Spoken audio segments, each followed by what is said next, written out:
Así es, ya está con nosotros Javier Pizarro, muy buenas tardes. Muy Javier. buenas tardes, Luis Javier. Buenas tardes, Guillermo. Pues ya estás enganchado, ya viste. No, ya cómo venía debe. oyéndolas. Efectivamente me tocó un embotellamiento. Sí, Efectivamente. de tráfico De vial. tráfico vial. Sí, pues así está el panorama, Javier, que decimos que es una jornada, México cambió en este fin de semana o simplemente es una cuestión de apreciación. No, evidentemente pues no ha cambiado nada. Para mí está muy claro eso. Yo creo que esta sucesión presidencial es de claroscuros. Por un lado, yo veo con optimismo algunas de las propuestas que se hicieron en la toma de posición. Yo creo que los 5 ejes que se plantean, pues tienen la virtud de responder de alguna manera a las inquietudes que el grueso de los mexicanos tenemos respecto a la necesidad de hacer una nueva agenda para el país. A mí me dio mucho gusto en particular que el primer eje se haya planteado el término de la seguridad en lo que yo aquí en tu programa he venido insistiendo, de poner por delante el interés ciudadano, la paz, la convivencia social, y no tanto el combate a las drogas. O sea, por ejemplo, para mí eso es un cambio sustantivo importante en eso. Me parece también muy relevante, aunque lo planteó en términos, para mí, insuficientes en términos de reposicionar al país en marcos de un mundo globalizado. Pues yo creo que es importante porque la política internacional en estos momentos tiene un peso específico fuerte.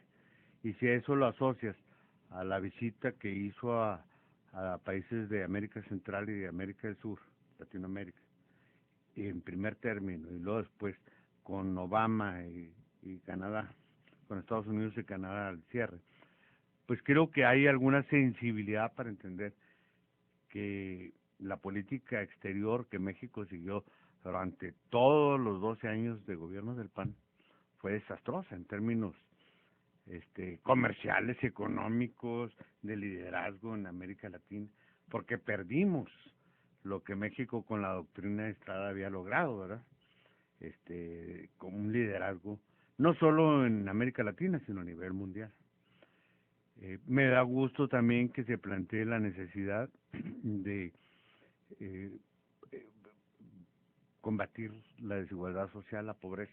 Perdón, Javier, antes de eso, de ahí uno deduce, en estos aspectos que estás hablando de la política internacional, la iniciativa, que emitirá una iniciativa para la legislación acerca de los migrantes, tanto los nuestros como para los que transitan por México. Claro, porque hay datos muy crudos, muy escandalosos.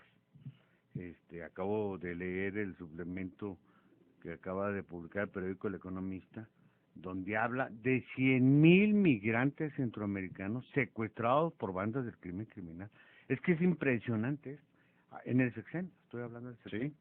Entonces, bueno, esto es una realidad dolorosa que no puedes aplicar la política del avestruz, meter la cabeza en el suelo y decir aquí no está pasando nada, que fue lo que hizo Calderón y fue fundamentalmente Calderón, porque esto se acentuó particularmente en su gestión. Y bueno, estos son los claros. Los oscuros pues tienen que ver necesariamente con los hechos que de alguna manera usted ya estaba narrando, empezando por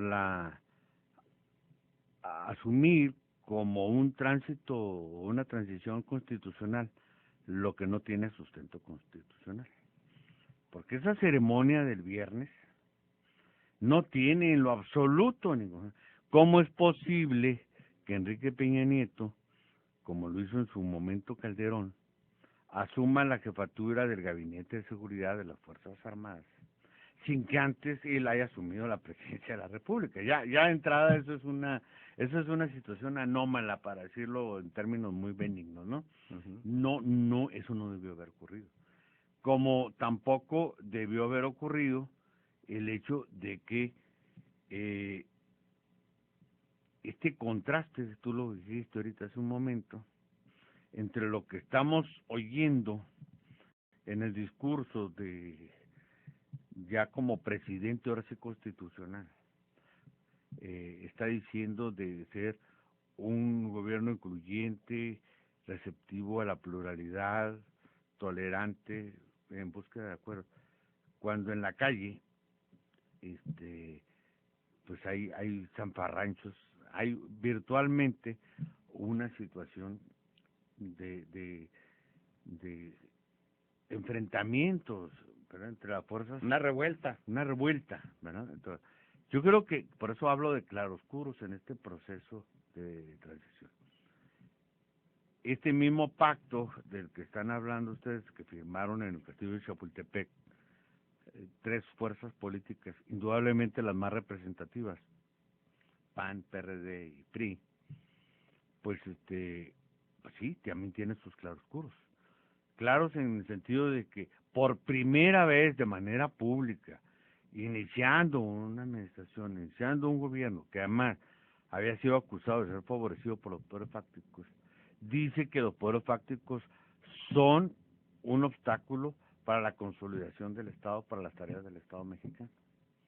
A mí me parece eso una premisa fundamental, porque nadie lo había dicho. Eso es indudable. Desde esa altura. Desde esa altura. Sí, pues desde acá lo hemos dicho muchas veces, Sí. pero desde allá, desde arriba, ¿verdad?, nadie lo había dicho, y además de manera explícita. O en alguna tarde Felipe Calderón, pero precisamente en alguna tarde. En alguna tarde, pero no así, ¿verdad?, en esos términos. Entonces, bueno, ahí yo veo una situación importante, clara. Vamos a un corte, Javier, y regresamos. Estamos conversando con Francisco Javier Pizarro y con Guillermo Lagunes, hablando sobre estos aspectos.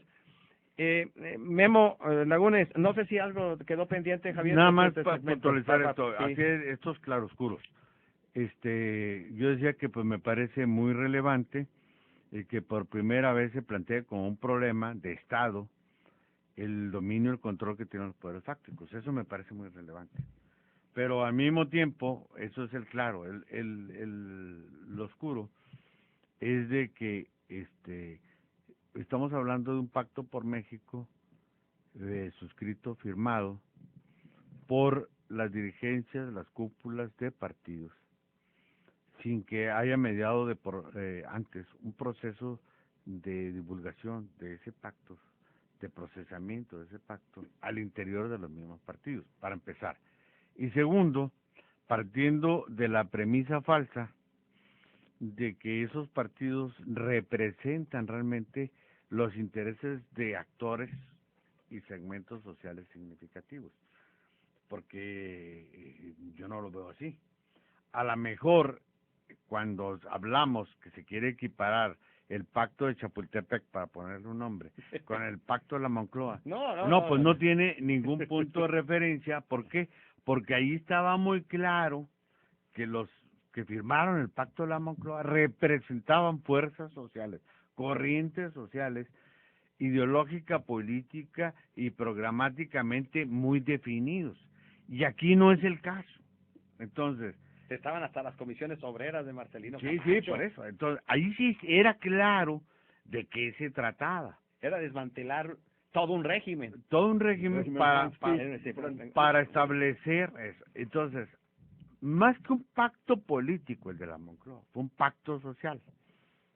Y yo creo que aquí en México necesitamos efectivamente un pacto de la Moncloa, un pacto social, no un pacto de las cúpulas partidistas, de los presidentes de los partidos, porque pues al menos por las crónicas que yo leí, ni Cordero estaba muy conforme con lo que estaba diciendo Gustavo Madero, ni el resto de la dirigencia, ya no digo las bases, de la dirigencia del PRD. El secretario general del Comité general sale a decir que ellos desconocen ese pacto. Entonces, pues tampoco están de acuerdo con lo que estaba diciendo Jesús Zambrano. Yo no sé en el caso del PRI, pero también estoy convencido de que Cristina Díaz se llama ahora Sí, la dirigencia en funciones, ¿verdad? Sí. Del comité sí, el Comité Ejecutivo Nacional del PRI, pues está hablando por sí misma y por los que conforman ese pequeño círculo, no por el grueso de los PRIistas. Entonces, eso es el lado oscuro también de esa. Hasta ahí lo dejo, y si quieres ahorita seguimos. Sí, oye Memo, y la otra cosa que ya como lo que han expresado los dos, me parece que lo que está denotando estas medidas asumidas lanzadas, los 13 puntos lanzados por Enrique Peña Nieto y luego la firma del pacto, habla de un proceso meticuloso de preparación para la toma del poder. Y cosa que me parece distinta frente a la toma de protesta y toma de posesión de Felipe Calderón, Sí, claro. que llegó prácticamente desarmado solamente a tratar de tomar posesión y luego ahí sobre el camino a ver si inventamos la Operativo México. Aquí me parece que en cambio hay todo un estudio sobre qué era lo que necesitaban hacer y presentar al país. Sí, me parece que lo hacen de tal manera de tratar de vendernos una idea o una imagen de lo que va a ser el sexenio. Pero como dice Javier Pizarro, y yo comparto la opinión, o sea, un pacto que no es representativo de la sociedad mexicana, porque por un lado diría uno, bueno, ¿y dónde estaba el sector empresarial? ¿O qué no es influyente en nuestro país? ¿Dónde estaba el sector obrero? ¿O qué no es influyente en nuestro país? ¿Dónde estaba el sector campesino? Entonces dice, ¿dónde estaba la clase media? Que es la que mayoritariamente tenemos en nuestro país. Entonces, pues, ¿cuál pacto? No, Es un pacto entre los partidos políticos y la presidencia de la República para llevársela en buenos términos. Ah, bueno, entonces, si ese es el fin, pues está avalado y cumplieron a satisfacción. Pero si están hablando de un pacto que involucre a la sociedad mexicana, yo creo que se quedaron muy cortitos. ¿Dónde están los excandidatos presidenciales? No, pero deja tú los excandidatos. Estamos hablando, ahora sí, y perdonen mi expresión, ¿no?, de las clases sociales. Ni el PAN representa a los empresarios, ni el PRD representa a los trabajadores, ni el PRI representa a los sectores medios. Para decir así claramente, Así es. no nos hagamos. Entonces, y lo que este país necesita es justamente establecer nuevas bases de relación de convivencia en el ámbito laboral, en el ámbito de la convivencia, en el ámbito incluso de la educación, de la función pública, que marque muy claramente derroteros en el mediano y largo plazo. Yo creo que hay un esfuerzo importante y hay una visualización en lo que tú decías. A mí me queda muy claro que el equipo de Enrique Peña Nieto está muy consciente de que el bono de confianza no es ni siquiera de 100 días, como usualmente se considera. Como artificialmente como lo decimos, ¿no? artificialmente lo decimos, ¿verdad? O sea, no, pues es que son 3 meses de ¿cómo le llaman eso? El beneficio de la duda, beneficio pues, de la el duda, sí, sí. el bono de confianza. Ah. No, sabe perfectamente que eso no va a ocurrir. Y sabe perfectamente también de que si no da resultados, el PRI está automático descartado.